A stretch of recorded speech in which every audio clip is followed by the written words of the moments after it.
नमस्कार मित्रांनो, परीक्षा मराठी या यूट्यूब चॅनलवर आपल्या सर्वांचे स्वागत आहे. मित्रांनो, आज आपण मराठवाडा मुक्तीसंग्राम दिवस याच्यावर आधारित आणि वारंवार स्पर्धा परीक्षांसाठी विचारले जाणारे प्रश्न पाहणार आहोत. तर चला मग चालू करू. पहिला प्रश्न आहे, मराठवाडा मुक्तीसंग्राम दिवस कधी साजरा केला जातो? तर याचे उत्तर आहे मित्रांनो ऑप्शन क्रमांक बी 17 सप्टेंबर.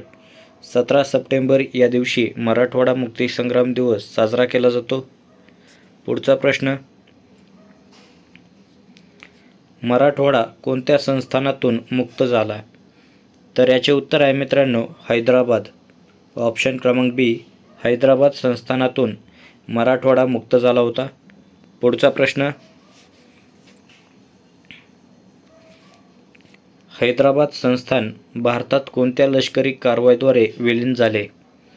तर याचे उत्तर आहे मित्रांनो ऑप्शन क्रमांक सी, ऑपरेशन पोलो कारवाईद्वारे. हैदराबाद संस्थान भारतात ऑपरेशन पोलो लष्करी कारवाईद्वारे विलीन झाले आहे. पुढचा प्रश्न, ऑपरेशन पोलो कोणाच्या नेतृत्वाखाली झाले होते? तर याचे उत्तर आहे मित्रांनो ऑप्शन क्रमांक बी, सरदार वल्लभभाई पटेल. सरदार वल्लभभाई पटेल यांच्या नेतृत्वाखाली ऑपरेशन पोलो झाले होते. पुढचा प्रश्न, निजाम काळातील रजाकार संघटनेचा प्रमुख कोण होता? तर याचे उत्तर आहे मित्रांनो ऑप्शन क्रमांक ए, कासिम रिझवी हा निजाम काळातील रजाकार संघटनेचा प्रमुख होता. त्यानंतरचा प्रश्न, मराठवाडा मुक्तीसंग्रामातील मराठवाड्याचे गांधी म्हणून कोणाला ओळखले जाते? तर याचे उत्तर आहे मित्रांनो ऑप्शन क्रमांक बी, गोविंदभाई श्रॉफ. गोविंदभाई श्रॉफ यांना मराठवाड्याचे गांधी म्हणून ओळखले जाते. पुढचा प्रश्न,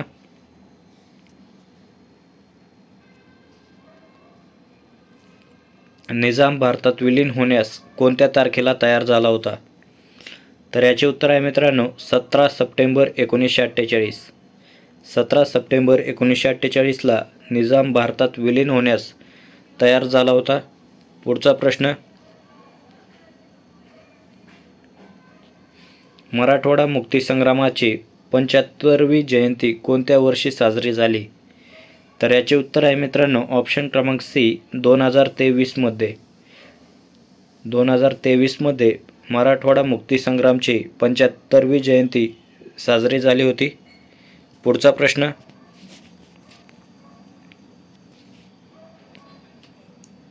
मराठवाडा मुक्तीसंग्रामात कोणत्या संघटनांनी सहभाग घेतला होता? तर याचे उत्तर आहे मित्रांनो ऑप्शन क्रमांक डी, वरील सर्व. हैदराबाद काँग्रेस, आर्य समाज आणि कम्युनिस्ट पक्ष या संघटनांनी मराठवाडा मुक्तीसंग्रामात सहभाग घेतला होता. हैदराबाद काँग्रेस, आर्य समाज, कम्युनिस्ट पक्ष. पुढचा प्रश्न, निजाम काळातील रजाकार कोणत्या प्रकारची संघटना होती? रजाकार कोणत्या प्रकारची संघटना होती निजाम काळातील? तर याचे उत्तर आहे मित्रांनो ऑप्शन सी, लष्करी व दहशतवादी प्रकारची संघटना होती रजाकार. लष्करी व दहशतवादी. पुढचा प्रश्न, ऑपरेशन पोलो ही कारवाई किती दिवस चालली होती? तर याचे उत्तर आहे मित्रांनो ऑप्शन क्रमांक बी, 5 दिवस. ऑपरेशन पोलो ही कारवाई एकूण 5 दिवस चालली होती. पुढचा प्रश्न, मराठवाडा मुक्तीसंग्रामात सर्वात जास्त अत्याचार कोणत्या संघटनेने केले? तर याचे उत्तर आहे मित्रांनो ऑप्शन क्रमांक बी, रजाकार संघटनेने. सर्वात जास्त अत्याचार रजाकार संघटनेने मराठवाडा मुक्तीसंग्रामात केले होते. पुढचा प्रश्न,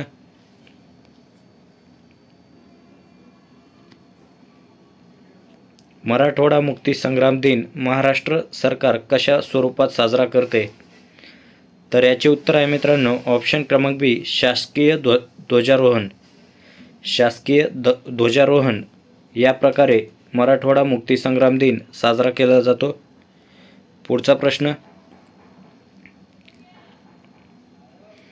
मराठवाडा मुक्तीसंग्राम प्रामुख्याने कोणत्या जिल्ह्यात जोरात झाला? तर याचे उत्तर आहे मित्रांनो ऑप्शन क्रमांक ए जालना, लातूर, उस्मानाबाद, बीड या 4 जिल्ह्यांमध्ये मराठवाडा मुक्तीसंग्राम प्रामुख्याने झाला होता जोरात. पुढचा प्रश्न,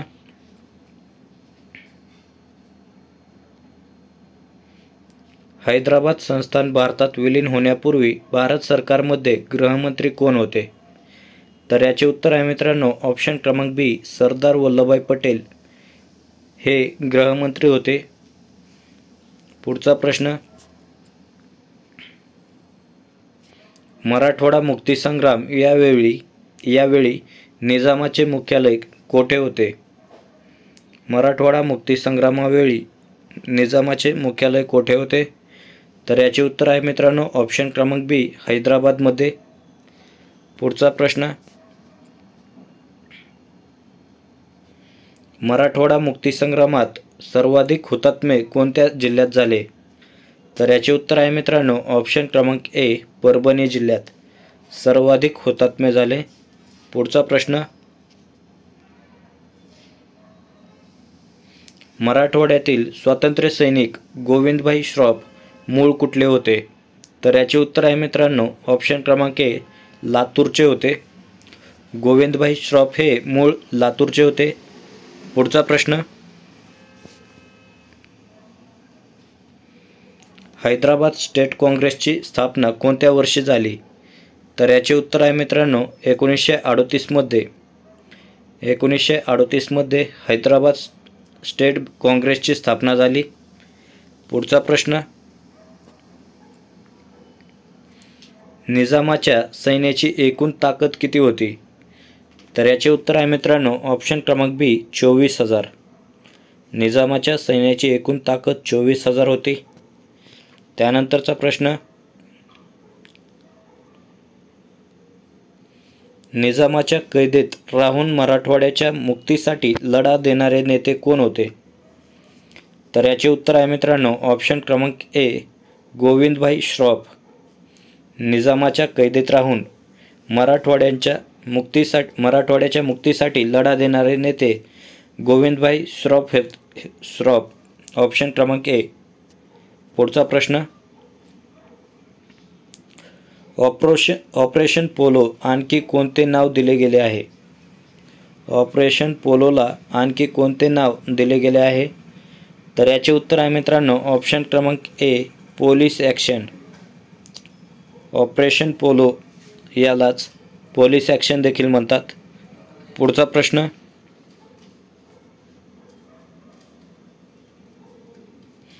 हैदराबाद संस्थानाच्या विलयावेळी भारताचे पंतप्रधान कोण होते? तर याचे उत्तर आहे मित्रांनो ऑप्शन क्रमांक बी जवाहरलाल नेहरू. हैदराबाद संस्थानाच्या विलयाच्या वेळी जवाहरलाल नेहरू हे भारताचे पंतप्रधान होते. पुढचा प्रश्न, निजामाच्या काळात मराठवाड्यात कोणती भाषा जबरदस्तीने लादली गेली होती? तर याचे उत्तर आहे मित्रांनो ऑप्शन क्रमांक ए उर्दू. उर्दू भाषा ही निजामाच्या काळात मराठवाड्यात जबरदस्तीने लादली होती. पुढचा प्रश्न,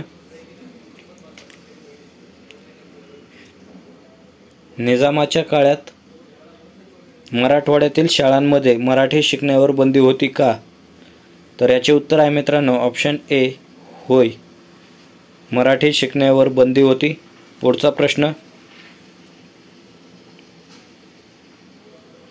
मराठवाडा मुक्तीसंग्रामाचे स्मारक हुतात्मा स्तंभ कोठे आहे? तर याचे उत्तर आहे मित्रांनो ऑप्शन क्रमांक ए परभणी या ठिकाणी मराठवाडा मुक्तीसंग्रामाचे स्मारक हुतात्मा स्तंभ आहे. ऑप्शन क्रमांक ए परभणी.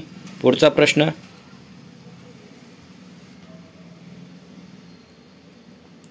निजामाच्या काळात सामान्य जनतेवर कर म्हणून काय लादले जात होते?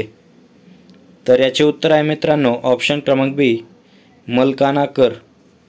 निजामाच्या काळात सामान्य जनतेवर कर म्हणून मलकाना कर लादले जात होते. पुढचा प्रश्न,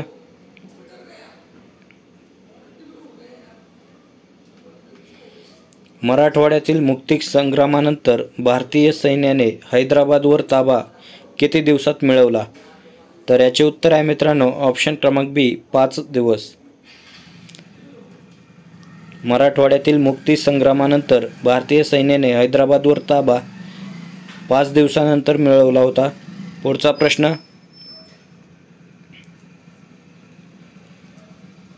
आहे मित्रांनो, मराठवाडा मुक्तीनंतर मराठवाडा विद्यापीठ कोणत्या वर्षी स्थापन झाले? याचे ऑप्शन आहेत 1958, 1948, 1962 आणि 1950. या प्रश्नाचे उत्तर मित्रांनो कमेंट बॉक्समध्ये सांगा. मराठवाडा विद्यापीठ कोणत्या वर्षी स्थापन झाले? ऑप्शन आहेत 1958, 1948, 1962 आणि 1950. मित्रांनो, व्हिडिओ आवडला असल्यास चॅनलला सबस्क्राईब करून बेल आयकॉन ऑन करा, जेणेकरून तुम्हाला असेच नवनवीन व्हिडिओ लवकरात लवकर पाहता येतील. धन्यवाद मित्रांनो, पूर्ण व्हिडिओ पाहिल्याबद्दल.